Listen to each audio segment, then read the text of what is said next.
laa ilaaha illallah Niang bu Ndaw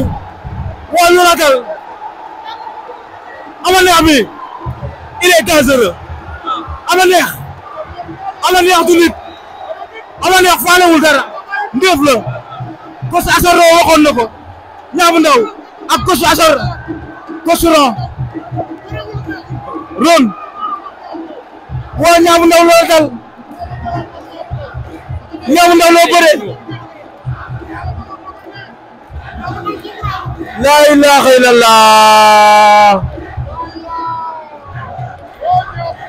Niang bu Ndaw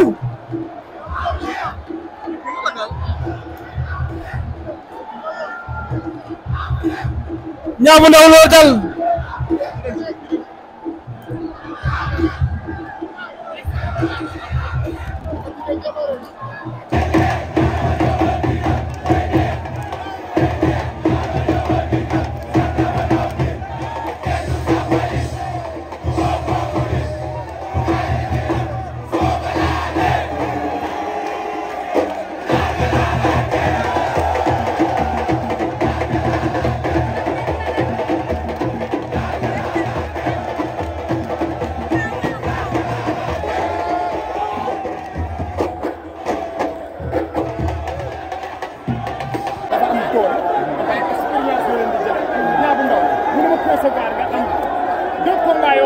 combat yëpp bu nekk déclenchement la ci yow muy sa diggante ak Zarko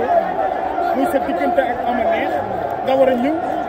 wane sa bopp combat bi daf ci waroon teg bakkanam teg jeexal respecté Ama Neex ci biir géew ba pare ñëw war a cons combat bi wax ko ne xale laa dama am doole dama nekk ci yoon arbitre gën seen diggante nga déclenché xeex ak moom dem jàppe Ama Neex waaye yow defoo ko song bu bon nga song Ama Neex wan la ni man maa la ëpp doole maa la ëpp expérience wala maa la dàq bëri ko loolu moo feeñ fii léegi nag combat yi fi Niang bu Ndaw jëm moo gën a métti téeméeri junni yoon fi mu jógee ci xale yi la jëm de te boo yooyu dañoo am doole yu moom comme muy la Ama Neex fan la jëm non Ama Neex nag koy dem joxi kii nañ ko jox la dëggeer Ama Neex la dëggeer combat la Ama Neex il est temps ñu jox ko ci combat yi mag il est temps ñu dugal ko ci VIP yi parce que Ama Neex boo xoolee Ama Neex moom ñoom ay booy ñaan yoo départ Ama Neex bu fàtte Ama Neex ay ñoom Ama Neex ndaanaan la ci làmb la bokk c'est que le problème en est que Tëngéej dafa am lu mu dese dafa desee am jàppale mbër yi fa nekk dañoo desee am jàppale bu bari waaw te mbër léegi xoola affaire de gox la affaire de jàppale la xoola Niang bu Ndaw xoola ki ñang baal buy génn Cambérène li koy topp xoola Niang bu Ndaw mi buy génn li koy topp léegi loolu dafa bokk ci image u làmb loolu day tax promoteur bi da lay ñeme mais promoteur booy kuy jógee sa gox indi benn car deux car du la mën a ñeme bu la bëgg lijjantiwu la sax affaire de gox la na tënk xam ne ay champion lañ am ñu jàppale xale mais Baye ngeen moom ne leen Zarko leen soxla de ñoom leen Zarko leen soxla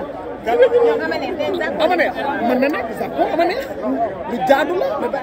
Zarko Ama Neex Niang bu Ndaw moo leen boole combat bu jaadu la Zarko war naa mën a jël